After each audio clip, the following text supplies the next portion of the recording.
One thing that's going to come out of all of this pandemic is the source, the wet markets in Wuhan, specifically the Huanan market in Wuhan. Now, today, Wuhan has come partially out of lockdown. I think there's still some restrictions in place, but basically, people have left the city in droves today, presumably to go and see family. And interestingly, on the BBC, some of the people interviewed said they were hoping that people from Hubei wouldn't get stigma within China. So there's been talk of how the Chinese are getting stigma, but there's actually within China a bit of a phenomenon about people from Hubei. Hubei province is quite a populous province, over 80 million people, and it's right in the center of China. So, it's kind of a transition point. It's a landlocked province. It's like completely crossing over if you're going to the north to Beijing or to the south to Guangzhou, to the east to Shanghai, or to the west to Chongqing. Wuhan is smack bang in the middle. So in that sense, it's a crossroads right in the heart of China. Um, but this issue about the wet markets is very important because what I hope doesn't happen is the world comes out of this thing eventually, as it will, and then it's kind of just back to normal. Oh well, we're out of the pandemic now, let's just continue with the wet markets. I hope this pandemic destroys this industry, absolutely destroys it. It's a filthy industry in every sense of the word. Um, I want to particularly talk about false equivalency because when these sort of issues are raised around animal welfare in China and the Far East, it's not just China, Indonesia, Vietnam, other countries in that part of the world, East Asia and Southeast Asia in particular. The usual retort is, oh, Westerners are being hypocritical. You eat meat in the West. Um, this is a false equivalency. Yes, we eat meat. And yes, for someone who's a vegan or even a vegetarian, they would consider all humanity to be brutal because most of us eat meat. And, any abattoir in the world is not going to be a very nice place. I imagine if I go into any abattoir in the UK, it won't exactly be a nice place. But there is an important difference, and that is that both the public safety laws around food hygiene, but also animal welfare laws are far more strictly enforced in the West. The meat industry in the West is highly regulated. It's not perfect. And for someone who's a vegan, they will always see it as just mass murder. So I don't think they would see any difference between what goes on in China and what goes on in the UK or Canada or America. But you cannot tell me that boiling a dog alive or beating a dog to death after being cramped in a filthy cage is in the same category as a cow being stunned and then slaughtered. It's just not. Um, I am not saying the West is perfect, but I think the false equivalency is a problem because that false equivalency is intended to kind of downplay the problem that exists in the Far East. I've seen it. I've seen it firsthand. I remember going into a zoo the first time I was in China, in Yongzhou, in Hunan province. I was curious. I went to the zoo, kind of expecting, okay, there's a person who takes the tickets, so the keepers there. The thing is, there was no keepers. There was a girl who was taking the tickets, not a keeper in sight.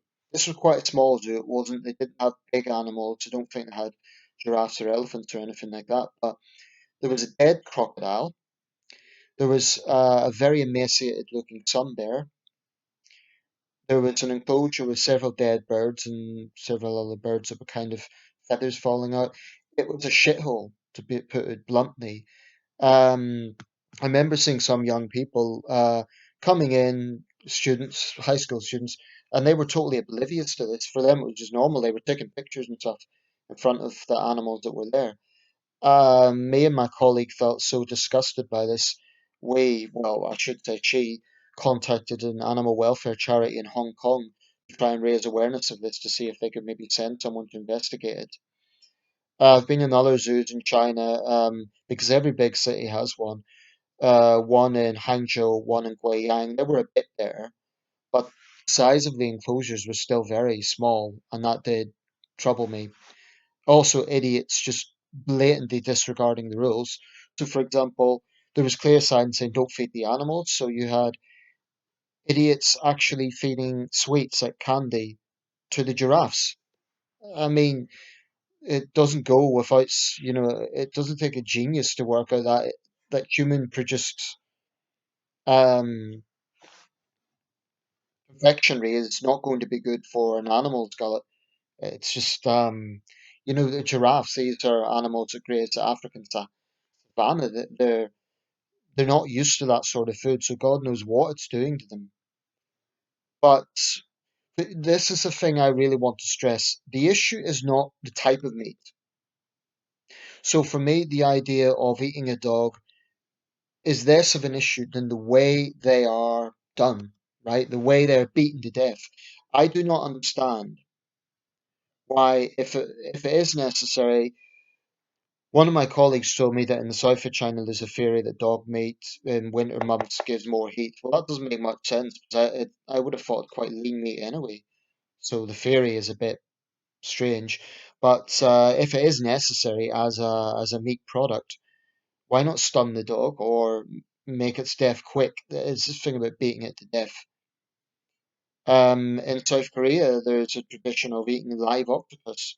And there was a video that was circulating. There's a famous scene in the film Old Boy, but there was a video that was circulating, um, kind of went viral. This young woman, um, she was very baby faced. She looked like a teenager, but a lot of Korean women get surgery, so they look younger than they are. But anyway, this live octopus kind of was defending itself, and its tentacles were sort of all sucking on her face.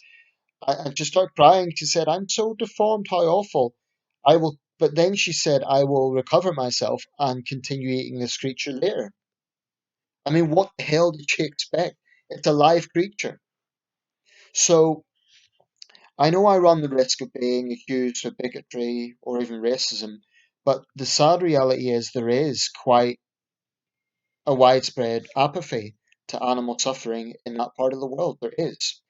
This is not universal.